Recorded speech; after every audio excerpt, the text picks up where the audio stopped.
am a little nervous filming this. I'm not gonna lie. It's really weird just sitting in my Jeep filming content and talking to you guys, which is bizarre because that's what really a lot of people enjoy. They prefer over the polished stuff. So myself sitting in my office with all of my lights and gear and fancy camera, and this is just my iPhone. So if you're new here, welcome. My name's Diane Flores, and thanks for stopping on my YouTube channel. I talk about all things health, fitness, relationships, and fun stuff. So thanks for being here. Today, I have been thinking a lot about exercise and what has kept me consistent. And so I wanted to talk to you guys today a little bit about that and also what got me to this point. And it's not to say that my exercise has been perfect. It's definitely a practice. But one of the things that I really try to empower women to understand is how much control they have over their bodies.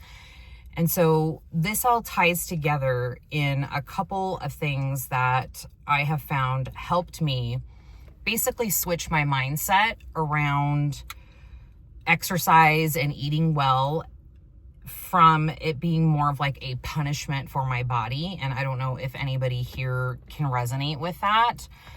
And switching it over to one of I'm doing this for my body regardless of the outcome, right? And the outcome being the body that you want.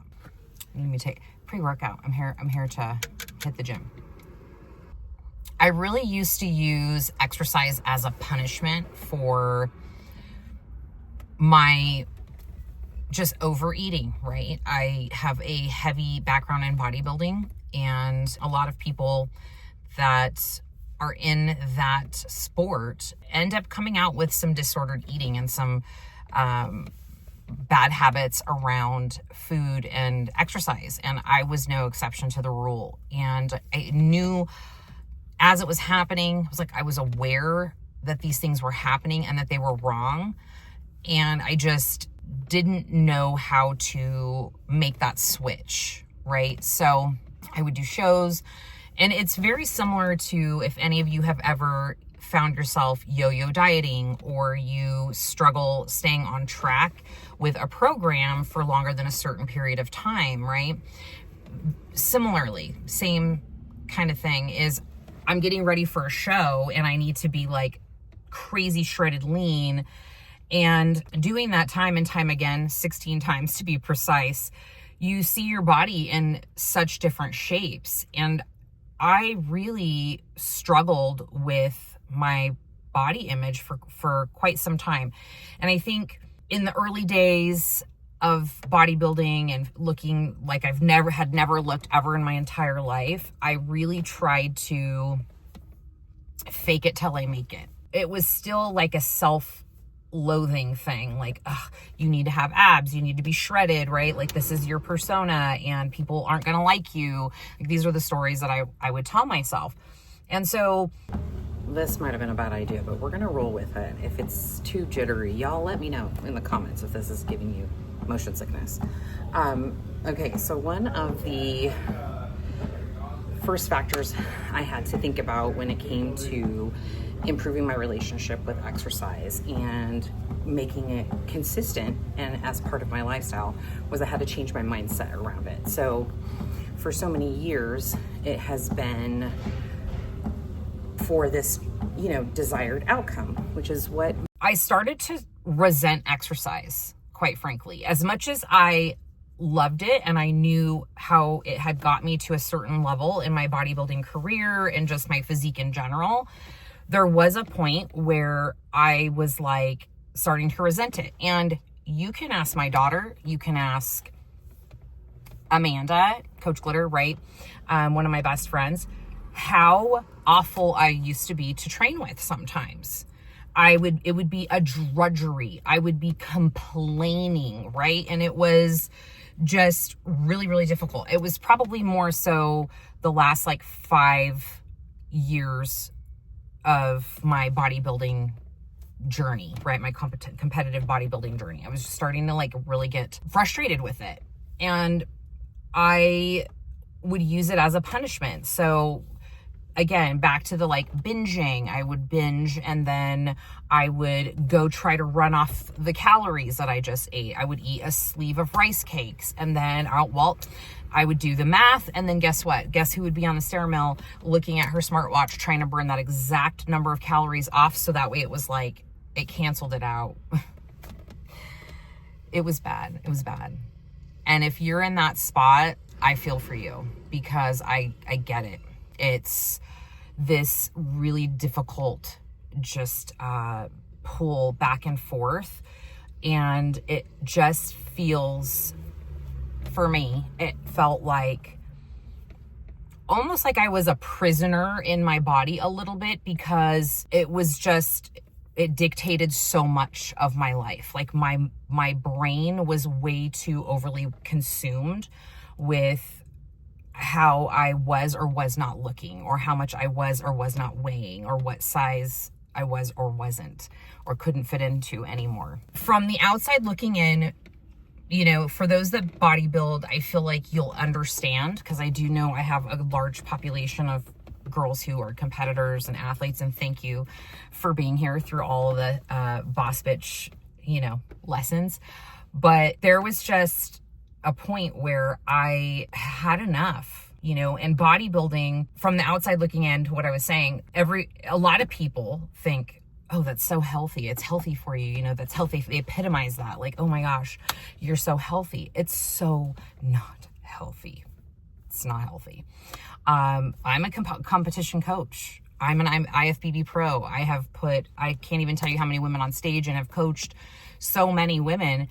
And I make that very clear. I never, ever try to hide that and all of the dark things that come with it, and that have come with it for myself. And I have done a lot of work on trying to really share information with other women, so that way they're empowered to know going into something, when they start to see their own little similar red flags pop up, they can remember maybe a podcast that they listened to where I shared an experience or something like that. And they're like, they can recognize it sooner, because I did not have resources or access, or really not a lot of people were talking about it. It was still very hush hush. You know, influencers are trying to keep their shit together behind the scenes. I mean, I've seen it, and I'm not going to drop any names here, but I've seen it with a few content creators on YouTube, and they are really trying to like struggle with keeping up that persona. And then they start to resent exercise. So I'm going to drop this right here. My pre-workout has kicked in, but I'm going to find a quiet spot in the gym and talk to you about the two things that have been instrumental for shifting my attitude around health and fitness, and really taking care of myself. This might have been a bad idea, but we're gonna roll with it. If it's too jittery, y'all let me know in the comments if this is giving you motion sickness. Okay, so one of the first factors I had to think about when it came to improving my relationship with exercise and making it consistent and as part of my lifestyle was I had to change my mindset around it. So for so many years, it has been for this, you know, desired outcome. But I had to change how I started to think about exercise. I needed to realize that I have a moral obligation to be here for a long time for my children. So that is my biggest why. And I think when we hear people say, find your why, you know, dig deep and find your why, it's not a bunch of fluff. There is really something to that, because that's not what I was leading with initially. I was leading with, I'm exercising for this particular outcome, and I was really disregarding everything else in between. And so it became very transactional. I do this thing, I get this thing, and when I don't, I'm not happy in between, because I'm doing this thing to get this thing, right? And yeah, while I loved it and enjoyed it a lot of the time, most of the time, I still struggled with fighting this battle inside to keep it consistent, because I was always doing it for a physical outcome, a scale weight, a stage amount of leanness. So the first thing I had to change was my mindset around it. I had to get very real with myself and say, well, now I'm 46, but it's not that long ago that I've kind of flipped the switch. Even though I do it consistently for the most better part of 20 years, it's more so the attitude I have about it now that makes it enjoyable, and I actually get excited to come to the gym now. And again, it's my mindset. I read a book at the end of last year, and it was called Die with Zero. I highly recommend it. I believe the author is Bill Perkins, and I sort of just went on an overconsumption phase with all of his content. I had a podcast written up that I wanted to like reflect, and I don't know why I hesitated, but I learned a lot from that book. The key things was, as you get older, you should be really allocating your attention via your body, attention, and your finances in your health and wellness bucket, right? Because that is going to pay you dividends in terms of the quality of life you're going to live. And like, look, I'm a personal trainer. I've been doing this for 100 years. I be knowing that, okay? But again, getting caught up in the cycle of I'm just doing this so I can have a snatched waist, or whatever, started to make it drudgery. Well, I read this book. Jack and I planned for a cruise around the same time, and well, not around the same time, this coming April. And I thought, I'm generally happy with my physique. The holidays gave me 5 extra pounds, and I don't freak out about that like I used to, because it's really a matter of I was eating a bunch of stuff that I normally don't eat, right? Making gingerbread houses with my granddaughters, making cookies, my stepmom making her famous coconut cupcakes. Like, I'm not gonna not enjoy those things. It's in moderation, and those are important things around certain memories that I value. So I don't stress about that. But we're going on a cruise in April, and I'm like, you know what? I really want to, I don't have like super duper body goals. I just want to maintain and feel good and confident. And the other piece of it is I want to fall in love with the process of it, right? Because I think I enjoyed a majority of getting ready for that Angel Competition bikini show, which was the last time I kind of went into a really focused, intentional, like, cut, if you will. And I anticipate the same with this, but I had so many transitions going on, and it was really hard for me to catch my footing with consistency in my routine. And I was getting into the gym, 3-ish times a week or whatever, but it was still like such a mental battle. So my mindset shifts is I'm doing this for my body. I have a moral obligation to be here as long as I can for my granddaughters and my children. And I want you to think about your deeper why, besides I want to lose 15 pounds or I want to lose 20 pounds, right? Like, I want you to think on a deeper level. Like, what does it really mean for you? Does it mean a better quality of life as you get older? Maybe take a look at your parents, if they're still living, or grandparents, and like, how is their quality of life, right?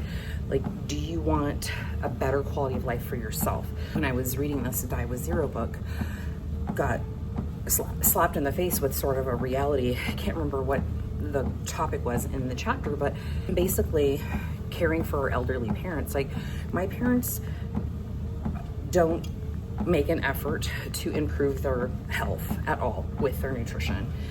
Having a personal trainer daughter, personal trainer granddaughter at their fingertips, at their disposal, they balk at, well, I should say my father. My stepmom is very receptive, but my dad kind of vetoes that. And I thought, I'm going to have to take care of them. Probably not long, because they both have diabetes, high cholesterol, like all these things. I do not want to be that for my children. I do not want to put that burden on my children. I have seen my stepmother have to take care of her mother, who was very frail and couldn't really walk very well, and you know, it was a lot. And I just really don't want that for you guys. So that was the biggest thing, is I had to change my mindset around why I'm exercising. It had to have a deeper meaning. And let me tell you, it really has. And I've been doing a lot of journaling, and I want you to think about that too. All right, I'm going to bring you the next one after I'm done with my cardio. All right. As I was saying, I'm home from the gym now, but one of the other things that made a big difference when it came to finally getting consistent was realizing the energy balance of food, like really truly understanding how many calories things had. Before I started working with a coach, I would just, I would do my best. But if you guys saw my food logs and my food journals from back then, I have them somewhere. They're actually pretty funny. It was just a pencil and a paper, old school, in a journal, and it's like a sandwich, a Michelob Ultra, like I was trying, okay? I was trying. Shout out to my trying self. But it wasn't really until I started bodybuilding, and this is not to say like start bodybuilding to learn these things, because I could have learned them without doing bodybuilding, but it was brought to me by way of bodybuilding, was really getting serious with like meal plans and eventually learning how to count macros, which, if that's a whole new term, trust me, it was confusing at first, but we've mastered it to be able to teach it to our clients, and it's really not that difficult. But it wasn't until I really understood what my body needed and I started to get in tune with my body, and I know that sounds crazy, but really starting to listen and pay attention, right? When I wake up, am I hungry? Do I need to eat immediately? Like, I know that for the sake of my hormones, I want to eat within usually about a 30-minute window. But sometimes that's not always the same, right? Sometimes I'm having a breakfast sandwich. Some days I don't feel like having any carbs, and I'll just do, eggs and some fruit or some veggies, and I like to mix it up. But I think I would have been scared to do that without having understood truly like how our body functions and what it needs. So for example, I would, and I think this is a lot of people, just eat carbs all day if I could. I mean, they're the magical macro, right? But I think because I now understand what it takes to keep body, lean body mass on, so muscle tissue, I understand how it deteriorates as we age if we don't take care of it. I know that if I eat too many carbs, I don't feel particularly the best. I just am a lot more sluggish. I know that I have zero interest in eating a zero carb diet or doing anything like keto, and that it's not necessary, right? Like, so I've learned all these things, but it wasn't until I started to really understand that after my shows, which I knew before my shows, but after my shows, I had to trust myself. And that was difficult because I had always relied on a meal plan, or, these are my macros, I'm in a cut or whatever. And now it's just much different. Now I understand that we burn way fewer calories than we think when we're exercising. We eat way more calories than we think when we're eyeballing things.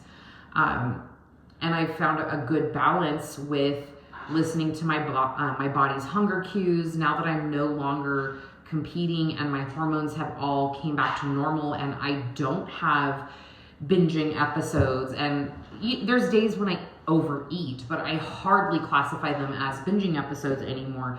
But it was because I had to really just get honest with myself about things. I had to get my hormones in check, and I started really focusing on feeding my body what it needs for the types of demands that I put on it, right? Sometimes that's not always what I want, okay? Because, your girl will be loving a big, fat, greasy hamburger.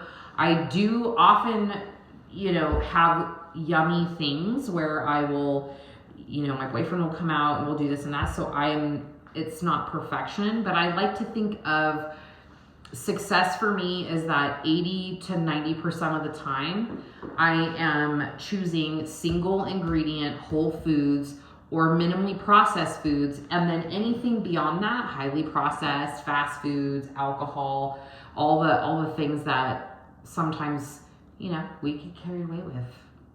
I did in the holidays a little bit. Those stay minimum because I just don't feel good. So learning about energy balance, super important because it helps me stay consistent. I know at the end of a day, if I've had enough protein, right? I know without weighing and measuring, I most definitely know. I know how hard I work during a training session. I know how much I'm gonna need, in terms of protein and things of that nature, just carbs, all that food for recovery after a really hard glute day or a leg day. And so I feel really in tune with my body right now. And I feel like this is something that has taken me a while to get to, but I feel like this most days. It's not 100%, it's not 365, but most days I do. And with movement now, it's more or less, I talked about this, I actually did a podcast about this same topic, but right now what I focus on is my soulmate workout. So basically the workout that I know is just the one that I need, and it's going to be the foundation for my years to come, is going to be strength training, because I know the value in it and I see the value in that.